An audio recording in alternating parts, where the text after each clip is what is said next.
Hey, what's up guys? Today I'm going to talk to you about proper setup for a barbell squat. Now it's very important that you have the same exact setup process for every single set of squat so that you do the same thing every time.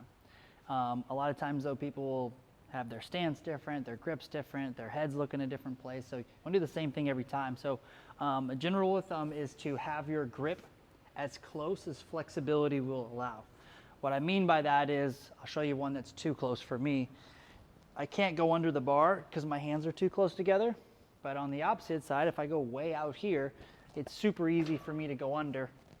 So I want to find that spot where it's as close as I can while still getting my body under the bar. So for me, it's going to be right around there. And now I'm going to place the bar on my upper traps. Now what I've done right now is created a shelf on my upper back. When your hands are close together, what you're doing is smushing the tissue on your back together, creating more of a cushion. And what that cushion does is helps the bar feel better on your back, and it creates that shelf, and your lats, your upper back, your shoulders, everything is contracted and squeezing, supporting your spine with that heavy weight on your back. So make sure that your grip is as close as you can. And here's a few common things that we see wrong. So some people will go under the bar and then they'll look to the right, look to the left and get their grip.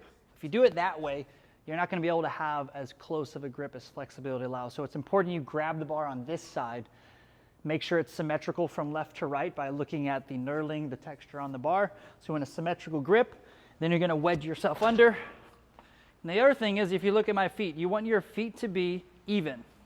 You don't want to unrack the bar with a split stance. Now, if you're not lifting super heavy, it's not the end of the world, but it's good practice to have your feet underneath the bar. So you go under, you're tight, your shoulders are tight, your back is tight. From here, I'm going to do a little bit of a squat, and now I'm ready to go. Now, the next thing you want to do is minimize your walkout. You don't want to walk way out here unnecessarily, especially if you have a heavy weight. So once you're in position to unrack it, you squat it up. You're going to take one small step this way, one small step this way, and now I'm ready to squat.